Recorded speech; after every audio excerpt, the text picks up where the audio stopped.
Welcome back. Golf's longest day usually refers to the grueling 36 holes some golfers play in a single day to qualify for the U.S. Open. But one Houston man is taking that phrase to new heights literally.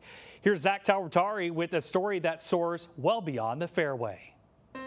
Pick the hardest sports. Golf. What's the next shot? And running. What's the next step? Would likely come to mind. Training myself to just keep going. But this native Houston golfer. I played in high school here in Houston, Memorial. And ultramarathon, Kyle Kokonos. Ironman and Hyrox and 100 miler. Has come up with an extreme way to combine them. What's the most epic thing we can do in the city of Houston?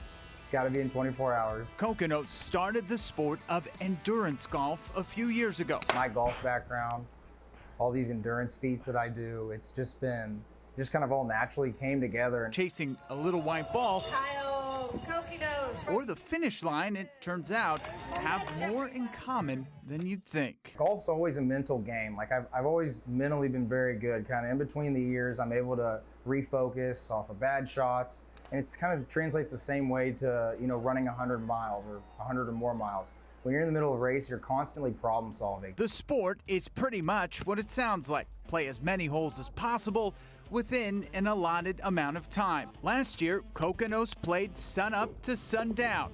But this year, he's planning to play an entire day to see how many holes he can get in 24 hours at East River 9. This time, attempting to set a Guinness World Record.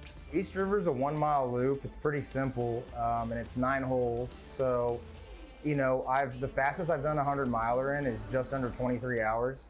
So I think, all things considered, whether I should cross 100 miles on foot. So that would be 900 holes of golf. Anything past that, I'd feel really, really accomplished. But Kyle's go at getting his name in the books is hardly about him.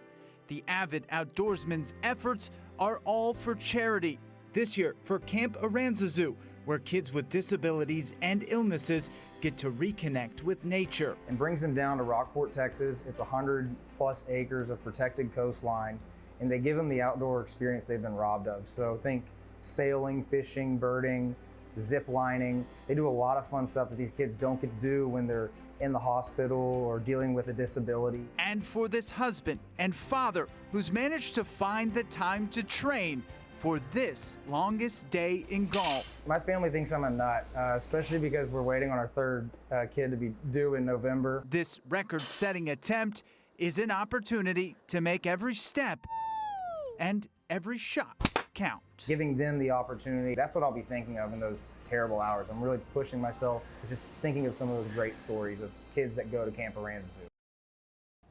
Well, what's the going rate? Going what? 5 o'clock you got to tee off just to get in there before you break out a sweat? Oh, well, now if you tee off at 5 o'clock, you could probably get in a good 9, 10 holes before the sun sets. Right. It's a good time, though. It's in Couple the drinks evening. in there, too. Maybe so, yeah. Just make sure that